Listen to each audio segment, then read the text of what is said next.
Lumilipat ang buwan ng January, lagi pa rin bagong taon ang ating pakiramdam. Nabibigyan pa rin tayo ng pag-asa na makapagsimulang muli. Amen po ba? Amen? So today po is our second Sunday at ito rin po naman ang umpisa natin para sa panibagong sermon series natin. Fresh Start. Sinong fresh dito? Amen? Fresh kasi bagong ligo. Bakit po tila ang mga mukha ninyo ay malumbay? Ang lalim malumbay. Natatandaan niyo pa po ba kung kailan kayo nag-umpisa na itayo ang pundasyon ng buhay ninyo sa Panginoon? Ang laki na nang iniikutan ng mata natin pala, Pastor. Kasi, maganda na siya. Tatandaan niyo po ba? O kailan kaya ninyo tinigil yung pagtatayo ng pundasyon ng buhay niyo sa Panginoon? Baka mas naaalala niyo yon kaysa yung nag-umpisa niyong itayo ang buhay niyo sa Panginoon. Kailan natigil yung construction? Kailan natigil yung building? Or, pagpasok po ng 2026, naisip mo, itatayo kong muli ang buhay ko sa Panginoon. Amen po ba? Amen. Yun, no? May nag-amen. So may mga nagsimulang itayo muli ang buhay nila sa Panginoon bilang ang Diyos ang pundasyon ng buhay natin. Our key verse is from Isaiah 43, 18 to 19. Do not remember the former things, nor consider the things of old. Behold, I will do a new thing. Now it shall spring forth. Shall you not know it? I will even make a road in the wilderness and rivers in the desert. Basahin po natin sa Tagalog. Ito ang sabi niya, ilibing mo na sa limot at huwag nang alalahanin pa ang mga nangyari noong unang panahon. Masdan mo, ako ay gagawa ng isang bagong bagay. Ito ay nagaganap na. Hindi mo pa ba makita? Gagawa ako ng isang daanan sa gitna ng disyerto at magkakaroon ng ilog sa lugar na ito. Let's close our eyes and bow our heads and let's pray. Lord, maraming salamat sa iyong mga salita. Pagbungad pa lamang, Lord, ng aming pagbasa, isang napakagandang pangako na agad ang aming nakita, Lord God. And today, I just pray, Lord God, na matanim, Lord, ano man yung mensahe, Lord God, na ihahatid mo through me, Lord God, ay matanim, Lord God, sa mga puso ng tagapakinig, Lord God, at hindi lamang ito dumaan sa kanilang mga tainga at lalabas sa kabila, kundi maiwan po sa kaibuturan ng puso ng bawat isa upang sa paglabas namin sa lugar na ito, O Diyos, baon-baon namin ang isang kalakasan, Lord, na nasumpungan namin muli mula sa iyong pangako. We thank you and we glorify your name, Jesus, for you are our God, our Savior, our Redeemer. Thank you, God. In Jesus' name we pray. Amen. Amen. Sige po, palakpakan po natin ang walang katulad sa ating Diyos. Amen.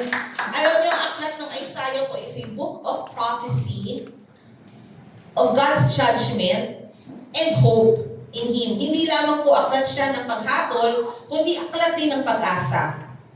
Ipinahayag po ni Isaiah ang mensahe para sa Israel, Southern Israel po, na ang tawag ay Judah.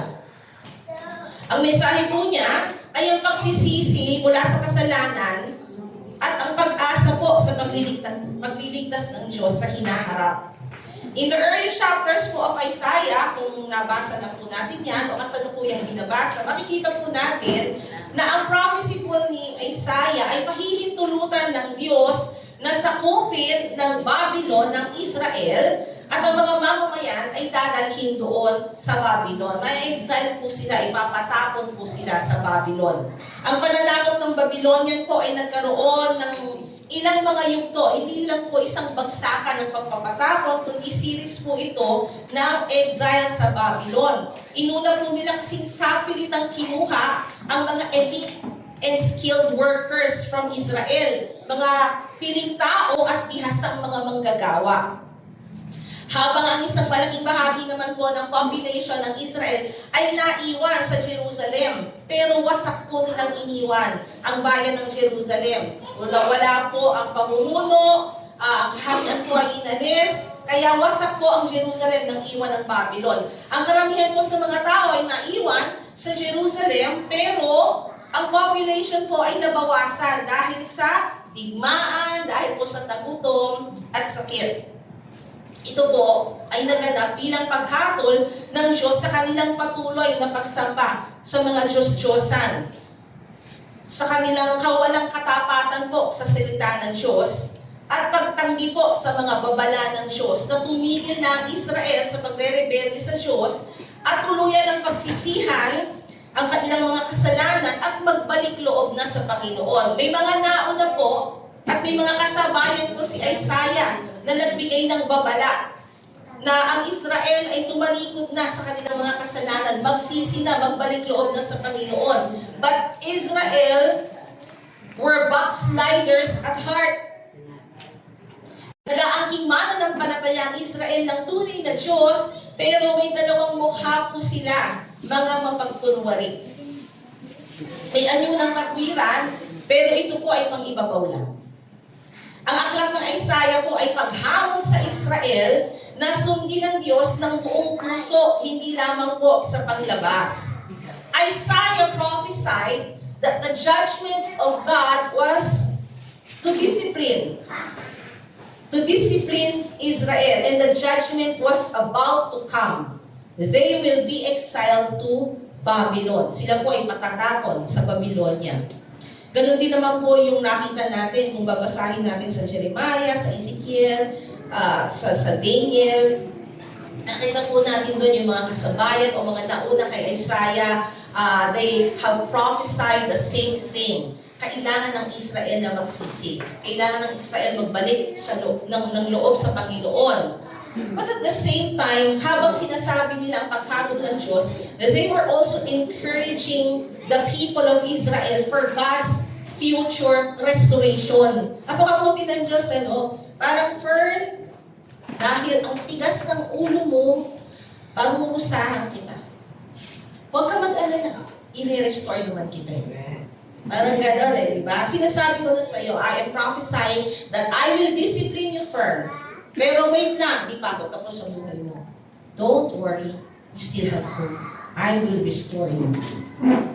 Ang hangarin po ni Isaiah ay ang mga makakarinig po at makakabasa ng kanyang mga salita ay mapagsabihan na tumalikod na sa kasamaan at bumaling sa Diyos para sa kapatawaran at pagpapagaling.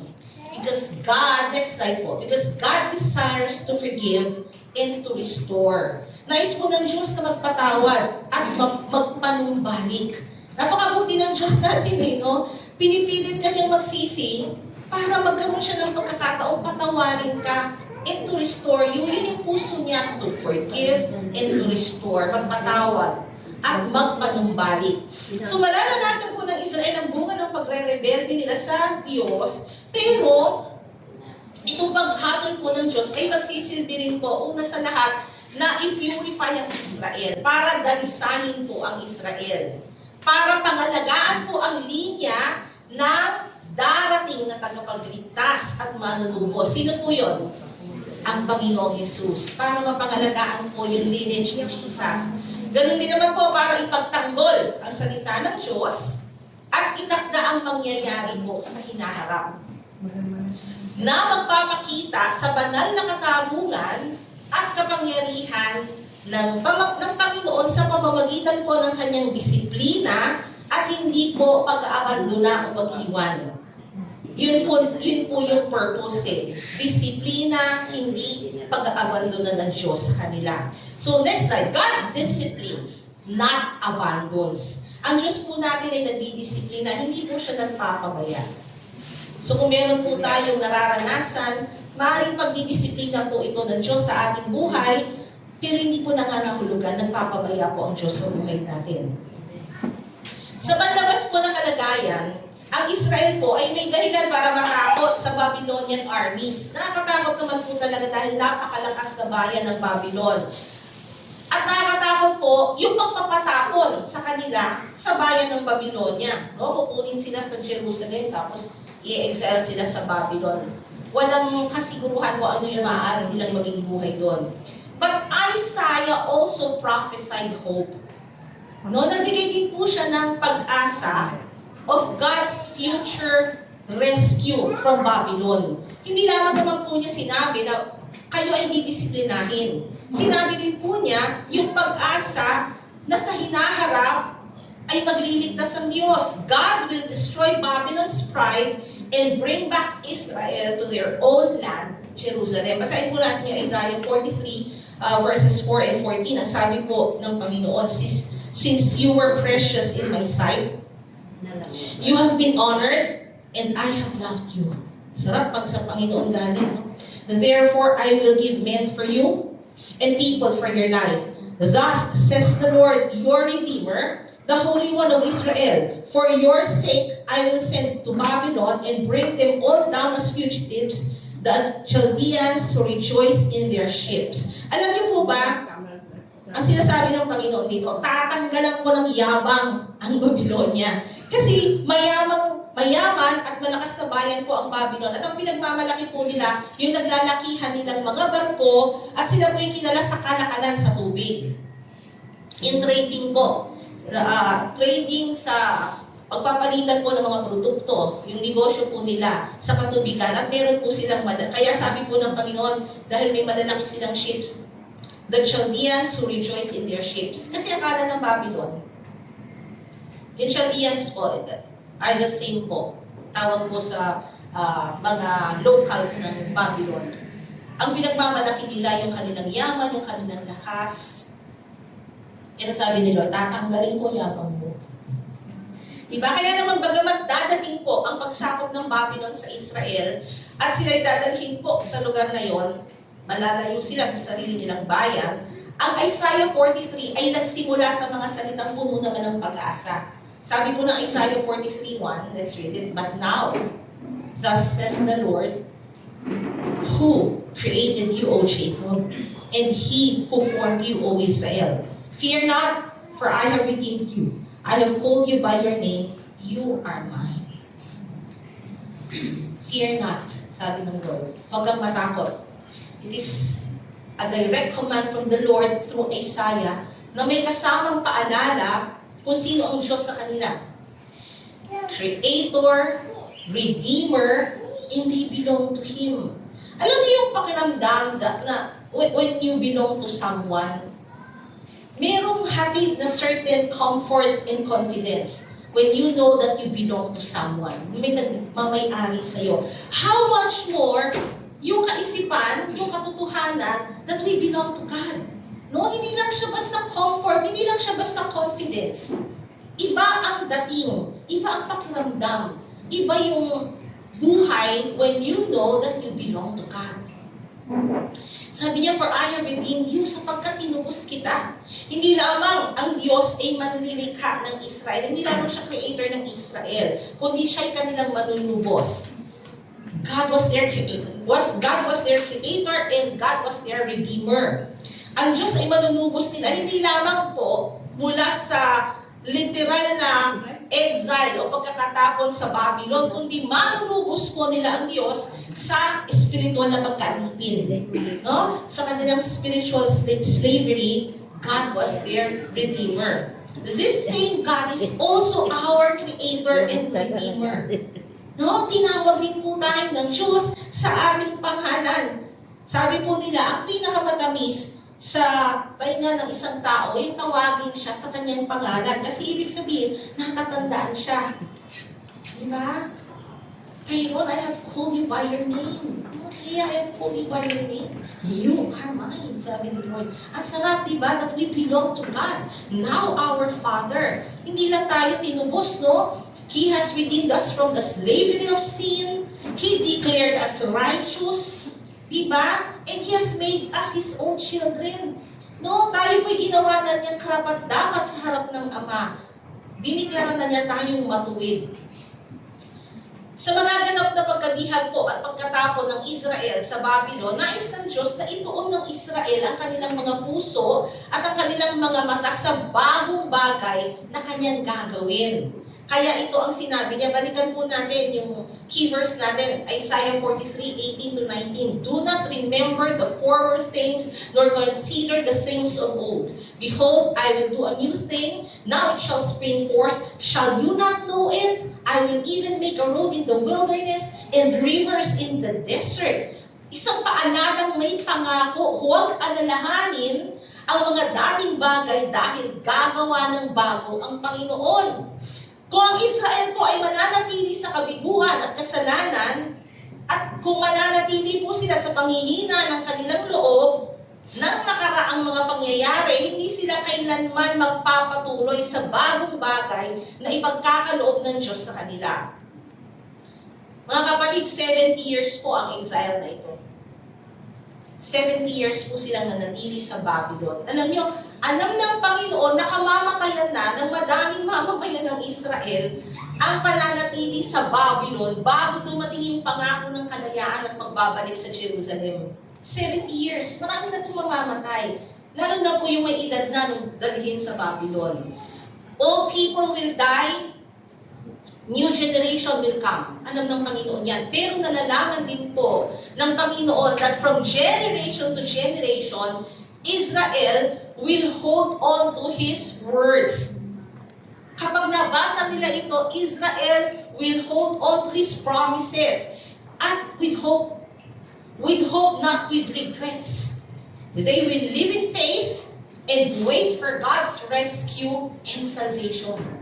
Kahit magsaling-saling po ang lahi, kahit magbago-bago po ang henerasyon, mananatili ang salita ng Diyos, and every generation will be given hope.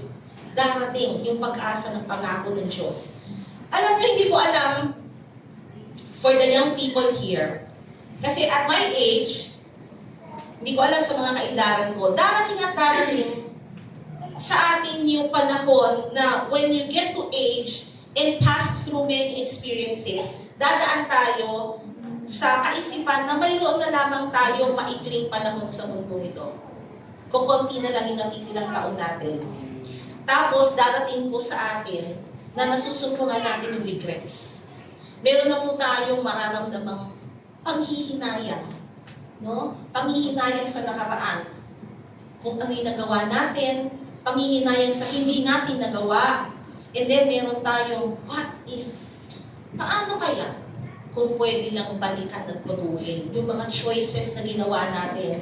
Or balikan natin yung mga choices na hindi natin nagawa at gagawin natin. No? Di ko alam kung makaka-relate yung iba. Pero hindi ko rin alam kung makaka-relate ng kabataan. But sa edad ko, napagdaanan ko yan. And maybe some of you, pagdadaanan nyo din yan. Pero katulad ng Israel, we can also hold on to God's words. No, next slide please. We can also hold on to His promises. And with hope, may pag-asa, not with regrets. Wala pong panghihinayang. We can live in faith and wait for God's rescue and salvation. Kapag ang pag-asa po natin ay nilalagay natin sa mga pangako ng Diyos, mabubuhay po tayo ng walang panghihinayang. Nalalaman po natin na walang sinasayang ang Diyos ng mga karanasan natin. Ginagamit po niya ang lahat. Amen? Dahil ang salita po ng Diyos ay buhay at makapangyarihan sa lahat ng panahon para sa atin sa kasalukuyan. The words in Isaiah 43:18-19 bring hope. Naghahati din po sa atin ng pag-asa. Siyang nangako ay tapat sa lahat ng panahon. Alam niyo, kalooban at pangako rin ng Panginoon para sa atin ang gagawin niyang bago. Kaya dapat, nasa Kanya natin ituon ang ating mga mata at puso para sa mga gagawin niyang bago sa buhay natin. Kung may kabiguan po tayo sa nakaraan, huwag na nating panghinayanan pa yan. Huwag po tayong manatili sa kabiguan na yan. Tapos na yan eh. Ang pangako ng Diyos, He will make new things. Marami man po tayong maling desisyon at pagpili sa nakaraan, huwag na rin nating panghinayangan pa. At i-wish na sana kaya kong balikan, uulitin ko, babaguhin ko. Huwag po natin hayaan na maging hadlang ito para hindi po natin makita ang pagkilos ng Diyos sa ngayon, sa mga bagong bagay na gagawin niya sa hinaharap natin.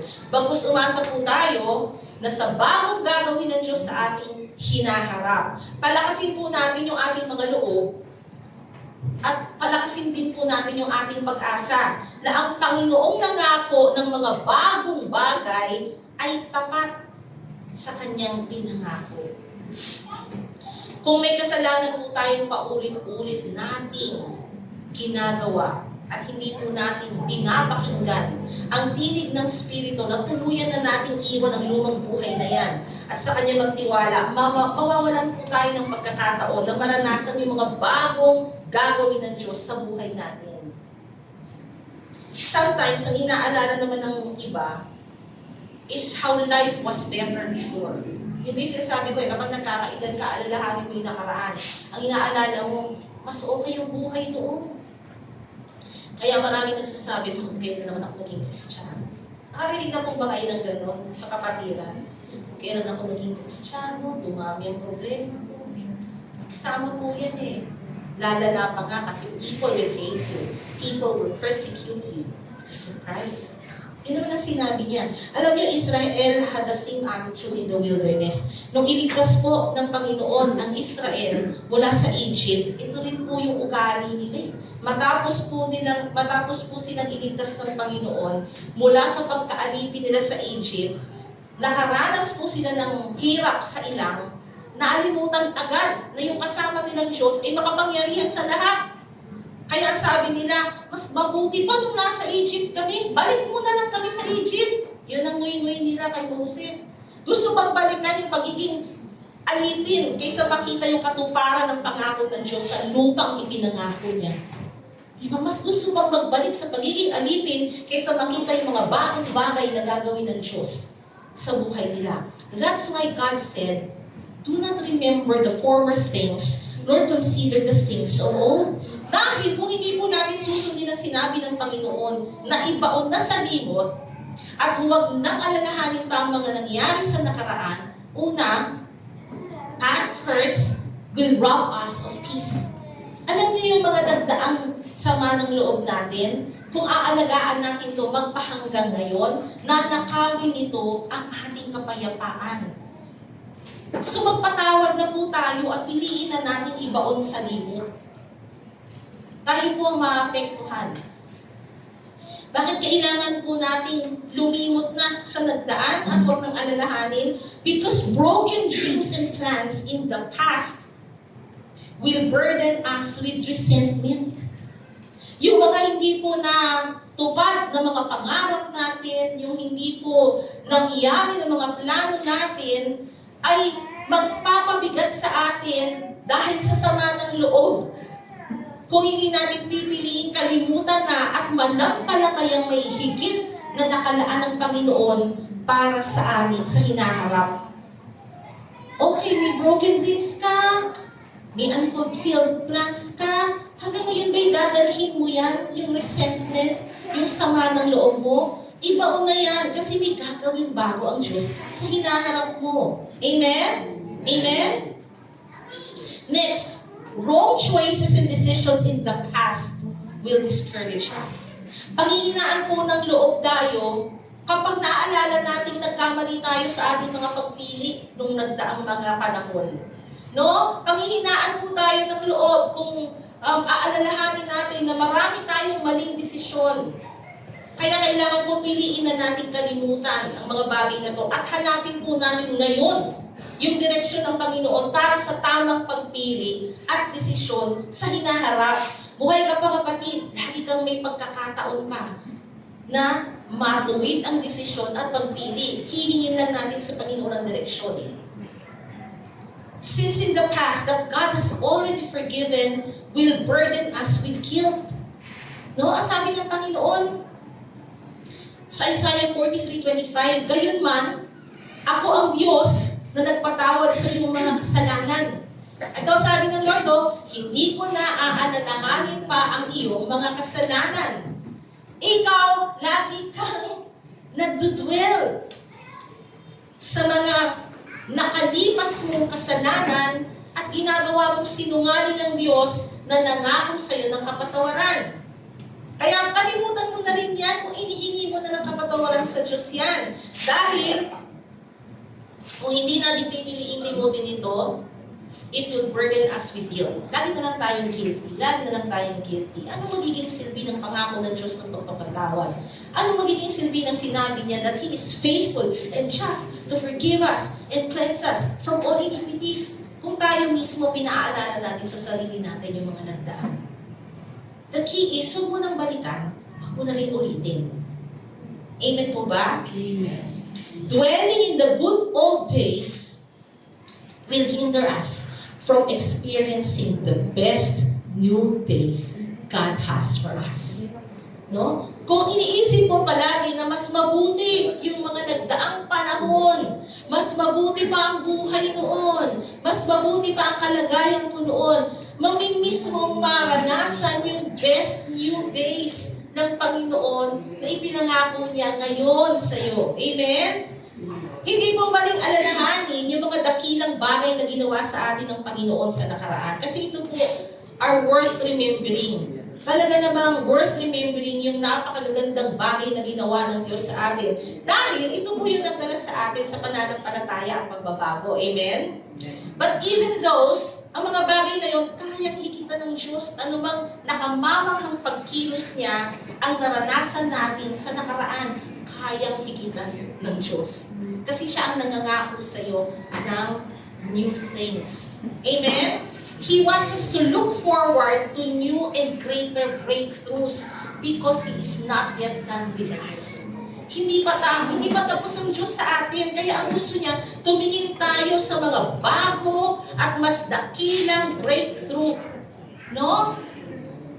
Hindi tapos ang Diyos sa atin. Siya na ang nangangako, di ba? Verse 19, Behold, I will do a new thing. Alam niyo kapatid, God still opens doors, new doors, and new opportunities. Kasi ang ating Panginoon is the God of second chances, the God of every new season. Hanggang ngayon po, nagbubukas pa rin ang Diyos ng mga bagong pintuan at oportunidad. Kasi siya po ang Diyos, siya ang Panginoon ng mga pangalawang pagkakataon. Panginoon siya ng bawat bagong kapanahunan sa buhay natin. So, ang Panginoon po ay gagawa ng mga bagong bagay ayon sa napakadakila at napakabuti niyang kalooban. Kaya ang nais ng Panginoon, talikuran na po natin at kalimutan na natin ang nakaraan. Ano po yung mga dapat kalimutan at ibaon sa limot? Ang lahat po ng nagdala sa atin sa pagkaalipin sa kasalanan. Yan, kailangan kalimutan mo na yan, baon mo na yan para hindi mo na babalikan. Hindi mo na uulitin lahat ng nagdala sa atin sa pagkaalipin sa kasalanan. Ano pang dapat limutin at ibaon sa limot? Ang mga bagay na nakapagpahina sa ating loob. Ibaon na po natin sa limot yan. Things that have discouraged us in the past, let's forget about it. Ang mga bagay na nagdala sa atin sa buhay ng pagkatalo. No? Okay, minsan kang natalo. Hanggang ngayon ba, alalahanin mo yun? Mananatili ka bang lugmok sa pagkatalo? Ang sabi ng Panginoon, you are more than a conqueror.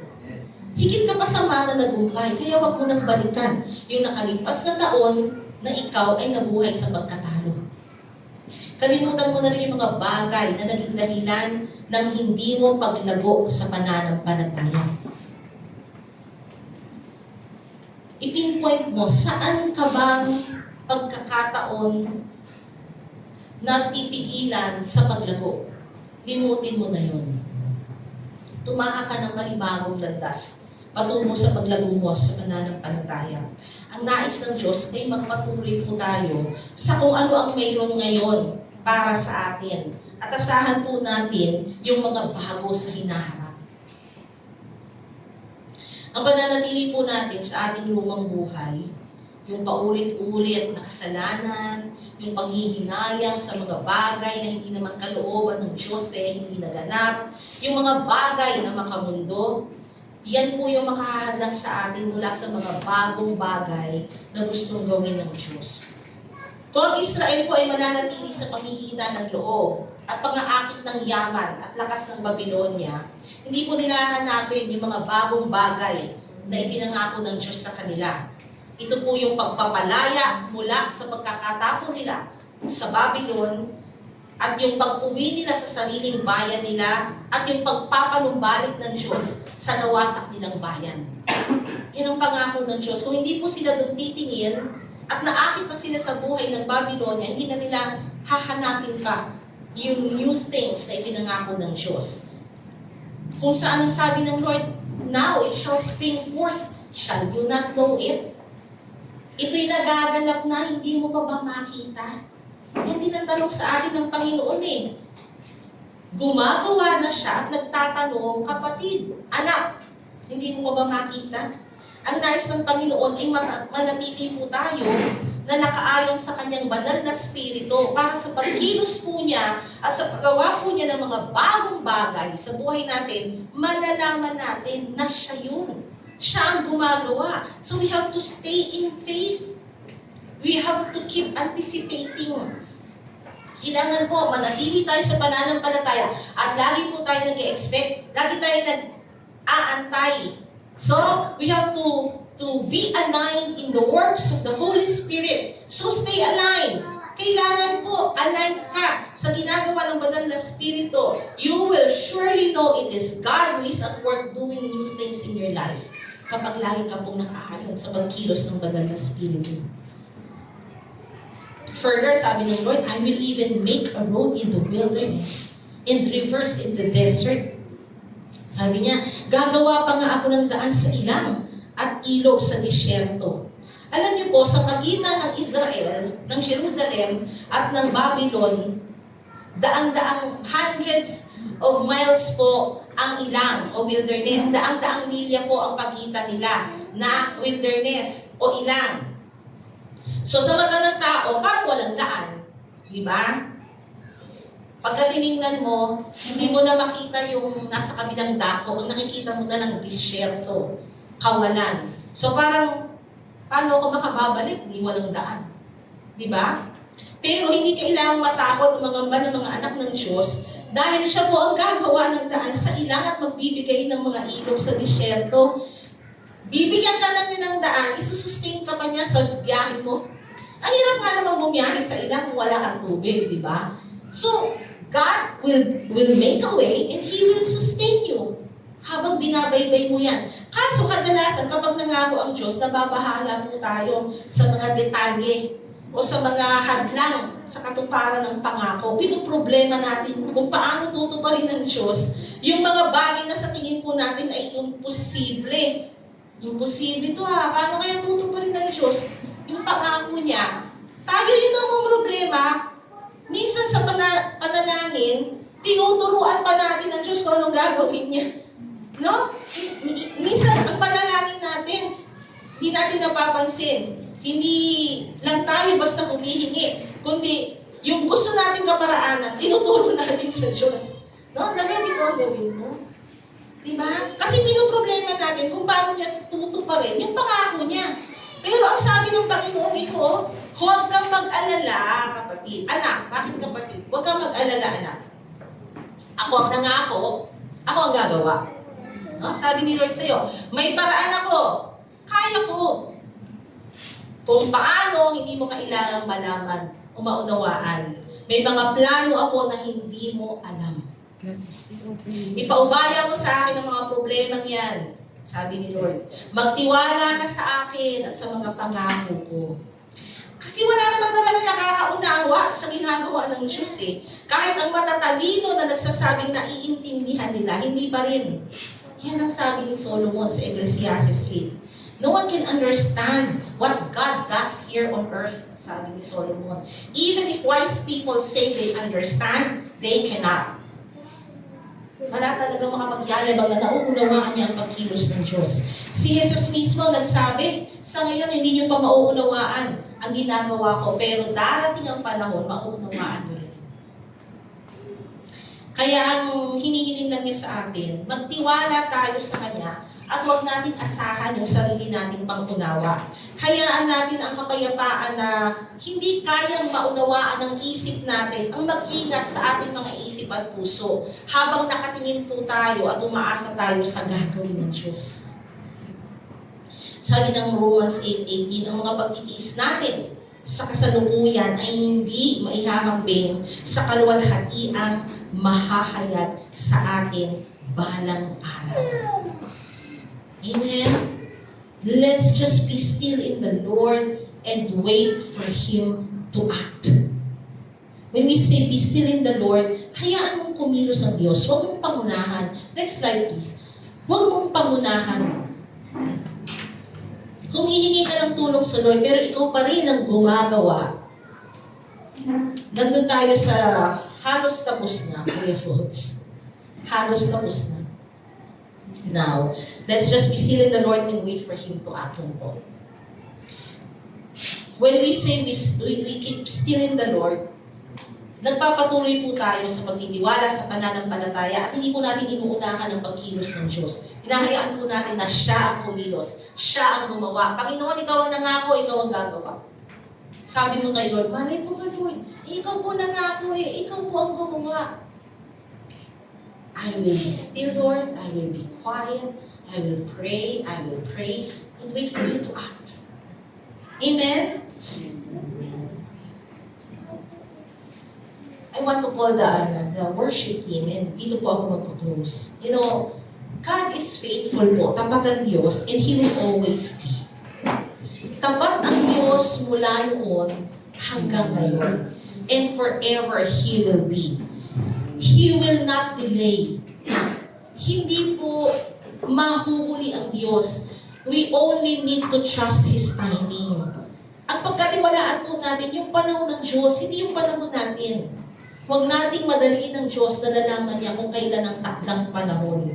No, when things don't seem to make sense, kung may mga bagay sa buhay mo, na parang walang saysay, hindi po ibig sabihin na hindi gumagawa ang Diyos. Hindi po ibig sabihin na hindi siya kumikilos sa kalagayan mo, sa sakit mo, sa problema mo, sa pangangailangan mo. Kung paano ang Diyos ay nasa nakaraan mo, ang Diyos ay narito ngayon, gayon din naman nauna na siya sa future mo. Nandun na siya. Inaantay ka na lang niya. He is already in your future, preparing things, preparing new things for you. So be encouraged, kapatid. Palakasin mo ang iyong loob. Palakasin mo ang iyong pagtitiwala, palakasin mo ang iyong pananampalataya sa Panginoon, because God will never, never fail you. Hindi ka niya bibiguin. Hindi niya tayo bibiguin. He's not only faithful, but He is also gracious. No, alam mo mapagbiyaya ang Panginoon, and He will always be gracious. Kaya ka nga buhay ngayon, kaya tayo buhay because of His grace. Kaya when things don't seem to go exactly how we are expecting it to be, tila ang buhay mo ngayon hindi ata, wala ata sa hulog. Yun ata iniisip mo ngayon ang buhay ko wala sa hulog. No? Hindi eksakto kung paano natin inaasahan ng mga bagay. Hindi po ibig sabihin na nakalimot na ang Diyos. It does not mean that God has forgotten. No? He has grace to change our circumstances. Mayroon pong biyaya ang Diyos para baguhin ang ating kalagayan. At yung change na ginagawa ng Diyos sa atin is from glory to glory. Mula sa kaluwalhatian hanggang sa kaluwalhatian. Amen po ba? Mula sa kaluwalhatian tungo sa kaluwalhatian. Hindi ko po alam kung ano na yung kalagayan ng buhay mo ngayon. I don't know where you are right now.